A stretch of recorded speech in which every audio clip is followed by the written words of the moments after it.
రాత్రి దిండు కింద ఈ ఒక్క ఆకు పెట్టుకుంటే ఆర్థిక సమస్యలు తీరి కోటీశ్వరులవటం ఖాయం. రావి చెట్టును హిందూ పురాణాలలో పవిత్రమైనదిగా పరిగణిస్తారు.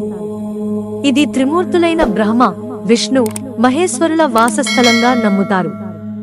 అందువల్ల ఈ చెట్టును పూజించడం విశేష ఫలితాలను ఇస్తుందని భక్తులు విశ్వసిస్తారు. అంతేకాదు, రావి చెట్టు ఆకులు కూడా అనేక ప్రయోజనాలు కలిగి ఉన్నాయి. రావి చెట్టు పూజ వల్ల లాభాలు, అన్ని కష్టాలు తొలగిపోతాయి.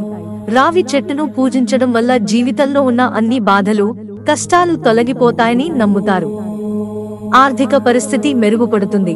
రావి ఆకును ప్రత్యేకంగా ఉపయోగించడం వల్ల ఆర్థిక సమస్యలు తీరుతాయని జ్యోతిష్య నిపుణులు చెబుతున్నారు. శత్రువుల బాధలు తగ్గుతాయి. ఈ చెట్టును ప్రతిరోజు పూజించడం వల్ల శత్రువుల వల్ల కలిగే ఇబ్బందులు తొలగిపోతాయని నమ్మకం. వాస్తు దోషాలు తొలగుతాయి. కొత్త భూమి కొనుగోలు చేయడం లేదా ఇల్లు నిర్మించడం ముందు రావి చెట్టు ప్రాముఖ్యతను పరిగణించాలి. వాస్తు నిపుణుల ప్రకారం ఈ చెట్టును సరిగా ఉపయోగిస్తే ఇంట్లో మంచి శక్తులు ప్రవేశిస్తాయి. దిండు కింద రావి ఆకును ఉంచడం. రాత్రి పూట దిండు కింద రావి ఆకును ఉంచుకుని నిద్రిస్తే అప్పుల బాధలు తొలగిపోతాయని విశ్వసిస్తారు. ప్రతి ఉదయం ఈ ఆకును నీటిలో కలిపి వదలడం వల్ల శుభఫలితాలు లభిస్తాయని అంటారు. నిజమైన దృష్టి దోష నివారణ, చెడు దృష్టి ఉందని అనుకుంటే రాత్రి పూట దిండు కింద రావి ఆకును ఉంచి ఉదయం దానిని నీటిలో కలిపి వదలాలి. ఇది చెడు శక్తులను దూరం చేస్తుందని జ్యోతిష్య నిపుణులు సూచిస్తున్నారు.